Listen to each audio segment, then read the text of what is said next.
देख रहे हैं नेटवर्क 33 राजकुमार के साथ। तो चलिए पढ़ते हैं आज की कहानी की ओर। दोस्तों, कहते हैं कि कुछ जगह है अक्सर भूत प्रेत आदि से श्रापित पाई जाती हैं। वैसे तो रेलवे स्टेशन पर काफी लोग हमेशा अपने सफर को अंजाम देते हैं, मगर वही स्टेशन भूतों का घर बन जाए तो क्या होगा?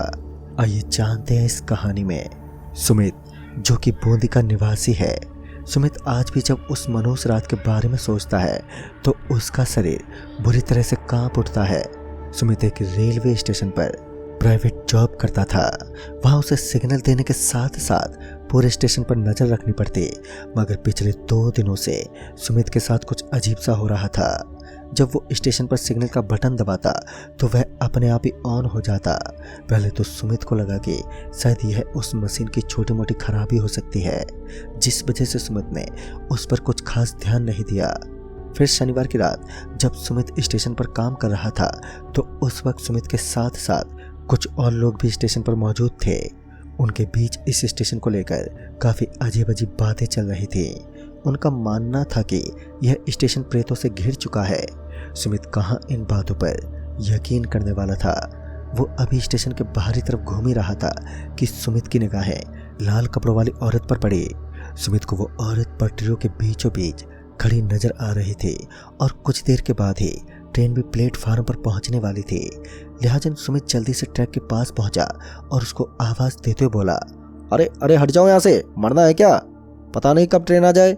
उस वक्त काफी अंधेरा हो चुका था, जिस वजह से वहां जो भी था साफ साफ नजर नहीं आया। सुमित अपने कदमों के सहारे पटरियों की तरफ चल पड़ा, लेकिन जब सुमित पटरियों के पास पहुंचा तो उसके होश ही उड़ गए। उसने देखा कि वहां पर चारों तरफ केवल और केवल गहरा सन्नाटा पसरा हुआ है। सुमित को समझ ही नहीं आया कि आखिर ऐसा कैसे हो सकता है। उसने अभी अभी ट्रैक के ऊपर किसी को हिलते डुलते देखा था। वह इधर उधर देखने लगा और अचानक से उसका पांव किसी चीज के अंदर धंस गया। उस वक्त उसने उस चीज पर ज्यादा ध्यान नहीं दिया और वापस स्टेशन के रूम में आकर बैठ गया। और वह अभी भी यही सोच रहा था कि आखिर उन पटरियों पर कोई मौजूद ही नहीं था, तो वहां पर उसे लाल लाल कपड़ों में ऐसी क्या चीज दिखाई दी जो पल भर में ही गायब हो गई। पहले तो सुमित को कुछ भी समझ में नहीं आया और बाद में उसने इन बातों पर कुछ खास ध्यान नहीं दिया और अपने रूम में बैठकर वो आराम करने लगा। रात के लगभग 9 बजे वाली ट्रेन के जाने के बाद अब वक्त हो चला था रात के करीब 11:30 बजे के आसपास पहुंचने वाली ट्रेन को सिग्नल देने का। सुमित अभी अपने बिस्तर से उठा ही था कि उसे पायलों की छन छन की आवाजें सुनाई देने लगी। पहले तो सुमित चारों तरफ देखने लगा, मगर उसे कोई दिखाई नहीं दिया।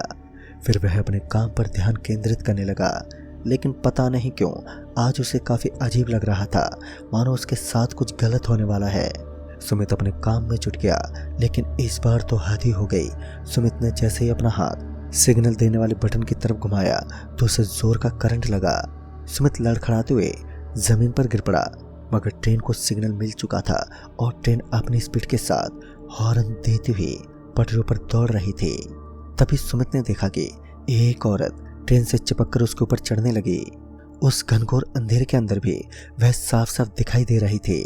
सुमित किसी तरह अपने आप को संभालता हुआ उस जगह से उठा और रूम में पहुंच गया। सुमित की हालत अब बिल्कुल भी ठीक नहीं थी। उसके हाथों में काफी जोरों की चोट लग चुकी थी। फिर उसे गंदी बदबू आने लगी, मानो किसी ने सड़ा हुआ मांस उसके रूम के बाहर रखा हो। अब सुमित समझने लगा कि यह रेलवे ट्रैक भूतों से बाधित है। सुमित तुरंत ही वहां से निकलना चाहता था, लेकिन बीच रास्ते में काम अधूरा छोड़ने की वजह से उसे अपनी जॉब से हाथ धोना पड़ सकता था। उसने अपने कमरे को अंदर से लॉक किया और कमरे के अंदर ही लेट गया। सुमित अच्छी तरह से जानता था कि अगर वो गलती से बाहर निकला तो उसके साथ काफी भयानक हो सकता है। यही सोचते सोचते कब सुमित की आंख लग गई उसे पता ही नहीं चला। फिर उसे बीड़ी जलाने की बदबू आने लगी, मानो कोई रूम के बाहर बीड़ी सुलगा रहा हो। लेकिन बाहर वो भी इतनी रात पर कौन हो सकता था? यही देखने के लिए सुमित कमरे को अनलॉक करते हुए बाहर की तरफ निकला, क्योंकि उसे लगा कि शायद ऐसा कोई यात्री होगा जो यहाँ से गुजरने वाली अंतिम ट्रेन का इंतजार कर रहा होगा। मगर बाहर तो कोई था ही नहीं। चारों तरफ गहरा सन्नाटा ही पसरा हुआ था। तभी सुमित की नजरें पटरियों के बीचों बीच बैठी हुई एक गाय पर पड़ी तो सुमित उस गाय को वहां से उठाने के लिए चल पड़ा, क्योंकि अक्सर पटरियों को खाली करना पड़ता है, वरना किसी भी जीव की मौत होना एक लाजमी सी बात है। खैर सुमित जब उस स्थान पर पहुंचा तो उसने वहां एक ऐसा दृश्य देखा जिसे देखकर सुमित का पूरा शरीर बुरी तरह से थरथराने लगा, क्योंकि वो कोई गाय नहीं थी, बल्कि उसकी जगह एक काले कंबल के अंदर एक बुढ़ा शख्स लेटा हुआ था। मगर खौफनाक बात तो ये थी कि वो आदमी सिर्फ हवा में लेटा हुआ था, उसका शरीर पटरियों से बिल्कुल टच नहीं था। सुमित को अब समझ ही नहीं आया कि ऐसा कैसे हो सकता है। सुमित ना चाहते हुए भी उस बूढ़े आदमी की तरफ चल पड़ा। फिर जब उसके पास पहुंचा तो अचानक से उसकी कंबल अपने आप ही हट गई। इस बार उस आदमी का पूरा शरीर कुचला हुआ था, मानो किसी ने उसके टुकड़े टुकड़े करने के बाद रेलवे ट्रैक पर फेंक दिया हो। मगर वह एकदम से उठ खड़ा हुआ और अपनी दोनों भयानक आंखों से सुमित की तरफ देखने लगा। सुमित को समझ आने लगा कि आज उसकी मौत बिल्कुल तय है। उसने तुरंत ही सुमित का गला पकड़ लिया, मगर सुमित को पता ही नहीं चला कि पल भर के लिए ये क्या हुआ। सुमित पटरियों पर घसीटने लगा और सुमित जोर से चिल्लाया। उसके साथ ही उसकी आंख भी खुल गई। उसने देखा कि वो अभी भी स्टेशन के पास वाले कमरे के अंदर ही लेटा हुआ था। सुमित पूरा पसीने से भीगा हुआ था। ना जाने आज की यह मनहूस रात किस बड़े खतरे की ओर संकेत कर रही थी। सुमित किसी तरह हांफते हुए अपने बिस्तर से उठा और स्टेशन के चारों तरफ देखने लगा। वहां चारों ओर एकदम अंधेरा था और स्टेशन पर लगी हुई लाइट की रोशनी पूरी तरीके से बंद हो चुकी थी।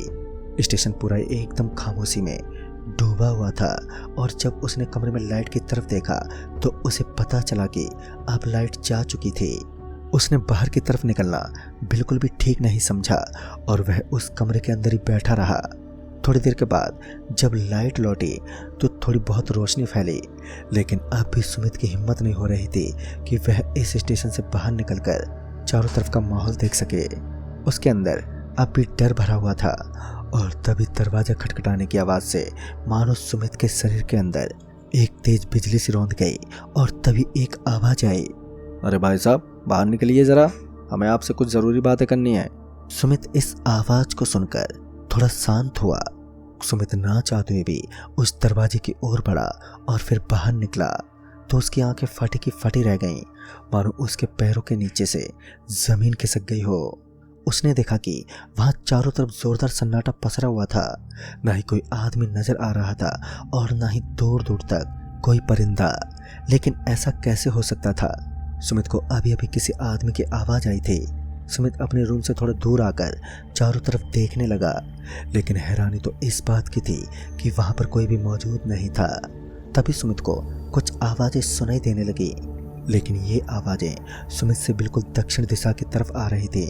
और फिर जब सुमित ने अपनी दक्षिण दिशा की तरफ देखा तो उसने पाया कि कुछ लोग एक लाश को अपने कंधे पर लिटाकर स्टेशन से बाहर की ओर ले जा रहे थे। उन लोगों के मुंह से सिर्फ एक ही आवाज निकल रही थी और वो ये थी, राम नाम सत्य है। मगर सुमित को अभी भी कुछ समझ नहीं आया कि आखिर इतनी रात भर किसी भी मुर्दे को शमशान घाट तक पहुंचाना उचित नहीं होता।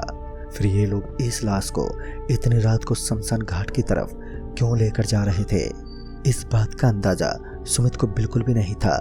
सुमित बिना कुछ सोचे समझे उन्हीं लोगों की तरफ बढ़ने लगा।